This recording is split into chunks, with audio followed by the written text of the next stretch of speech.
Hi, welcome to a brand new video of the Targeted Individual Program, the Targeted Individual Experience. Today is Saturday, February 8th. Okay.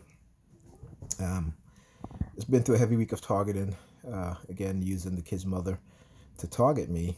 And I confronted her on the phone and also today because recently she's just been like, when I'm talking to her and she would stare at my clothing or stare at my feet instead of looking at me in the face. So I said to her, I mentioned that to her. She's like, well, I'm looking at you now. I said, yeah, that's now you're looking at me. But a lot of times when I'm talking to you, you're not even looking at me. You're looking at my jacket or my shirt, whatever it is that I have on, and then you're staring at my feet as I'm talking to you.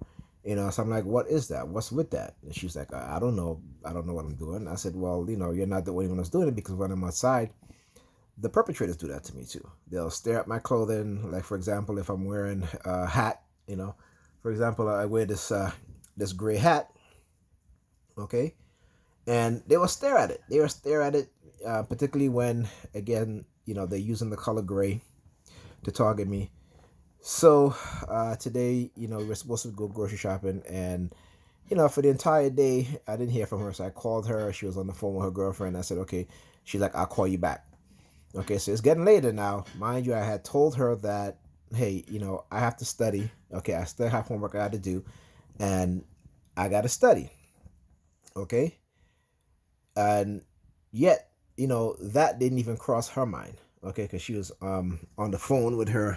Let me ease up here. She was on the phone with her girlfriend, you know, and then I call her back about hour and a half later, and I'm like, hey, what happened to us going grocery shopping, right? You wanted to go, right? So at that point, I knew something was going on, because again, there are times when after we have an argument, when I mention certain things to her, cause shit that she keeps doing over and over and over again, and then she accused me of not listening. I'm just like, I listen to you. You're the one that don't listen. Okay. Every time I tell you, hey, this is what you're doing, and you're saying, okay, you're trying to do better, you're trying to be a better person, there's things you need to do to change, and you're going to make an effort. And then, within, after you say that, the next day you're going back to doing the same thing, and then we get back into the same old argument. And I said to her, you don't, I said, you think it's just me? It's not just me. You're complaining about every 2 weeks we get into an argument. Well, when I tell you the reason why, you still continue to do it. So of course we're going to get into an argument because, listen, I got to tell her, I said, listen, no one is going to accept you 100%. Okay, especially if it comes with a lot of baggage and you do a lot of negative shit. Okay, we all have to change in our relationship. We have a relationship, it grows. If it grow into, whether it be intimate or it's a friendship, whether it once was an intimate and it becomes a friendship, there is a point in time when you have to recognize the stuff that you're doing that's not conductive to the way you live, the way you're living, okay, particularly if it's negative, right? And also how it affects not just your relationship with your significant other, but your relationship with your children, your relationship with other family members, all of that stuff, even the relationship within yourself. And the failure to recognize that and to always make excuses and to always give some excuses. Like I told her today, I said, it's not about, being right or wrong. It's not about placing the blame. It's not about my fault or your fault. It's about recognizing the things that we are doing that are not conducive to being a better person, a better friend, a better partner, right? A better parent, okay? So I mean, come on. I mean, particularly with this target and stuff too. And I know that the police are in on it too, and they're reaching out to her. Because I even said to her, I said, if anybody come to you and tell you anything, you need to tell them to mind their business and just close the damn door in their face. And she was like, oh, that's not happening. But yesterday, she didn't call me all day. Normally, all during the week, she's calling me. All of a sudden, yesterday, they hear nothing from her. Normally, when she goes to she's she's a nurse at the hospital, so she goes to outside clinic on a Friday, and she usually gets a ride home, right, from the doctor, whoever. Okay, but all of a sudden, yesterday I didn't hear from her all day now. Okay, then she calls me. I mean, I call her. I should say I didn't hear from her. She didn't call me. I call her. Okay. Granted, she said she was busy, what have you, since what have you, right? But then, I said, listen, I can come pick you up from work. And all of a sudden, she's like, no, no, no, no, no. But all of a sudden, yesterday now, it's like, okay, she called me. She's like, okay, come pick me up. And then on the way back, she's like, oh, my girlfriend canceled on me, what have you. I said, okay, so that's the reason why you want me to come pick you up, because somebody canceled on you. You know what I'm saying?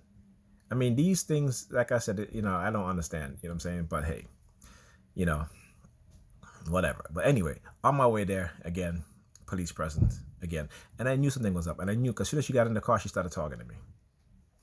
Immediately she got in the car, she started talking to me.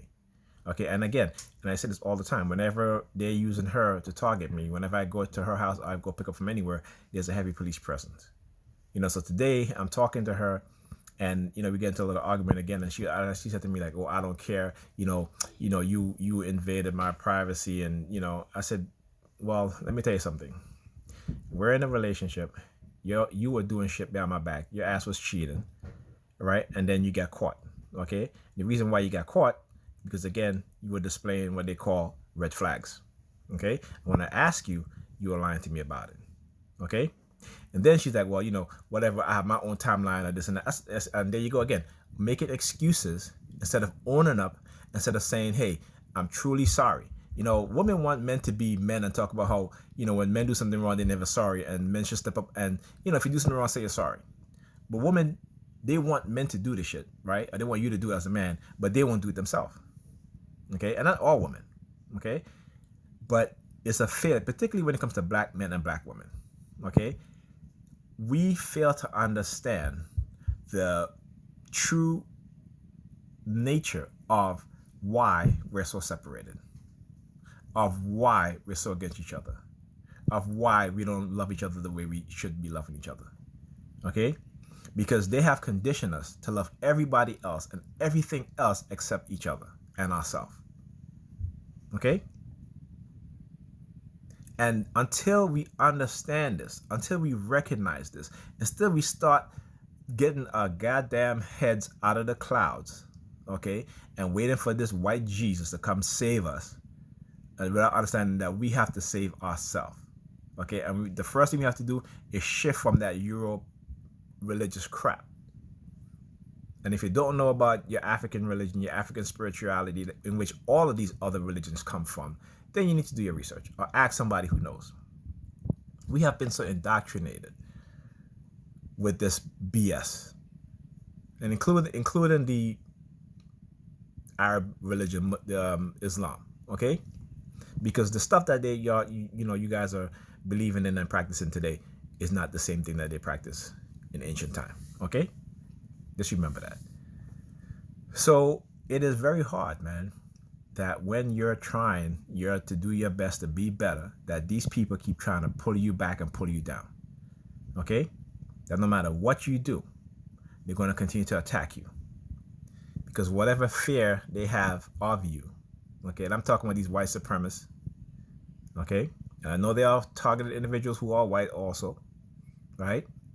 But just remember that if you're a white targeted individual, right?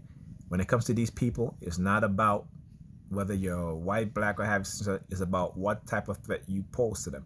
If you're a good person, if you're a person who don't subscribe to these, white supremacist indoctrination or white supremacist ideology, and you're trying to change the world to be better, this is what they don't want. They don't want people like you and me to try to change the world to be better. They breed division. They love to breed division because as long as they breed in division within your family, within your friends, within your community, within your countries, okay, they are succeeded. They are happy, right? And until these civilian perps understand that, and until they recognize that what's being done, okay, is not something that they should be a part of, and it's something they should be speaking out against, right? It's the reason why they themselves will end up in a situation just like how we're in, okay? Even though they think that they're not, okay? And I would tell any one of them to go watch Darren Brown episode. Is a show on YouTube he has, Darren Brown episode called The Show.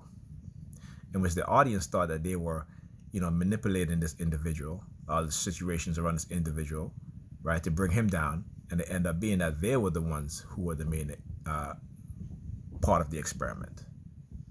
All right, and so, it's like I said, sometimes it gets extremely frustrating, but it is what it is.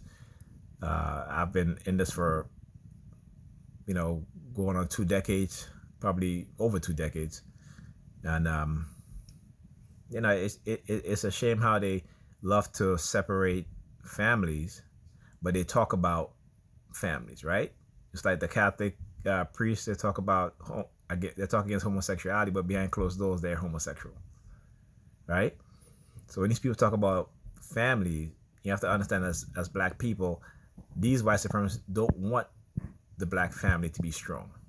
They want to breed the division within the black family, okay? Because they know the foundation, right, and the strength, right? Not just the psychological, but also the economics, the social, right? The educational starts within the family, and they know this.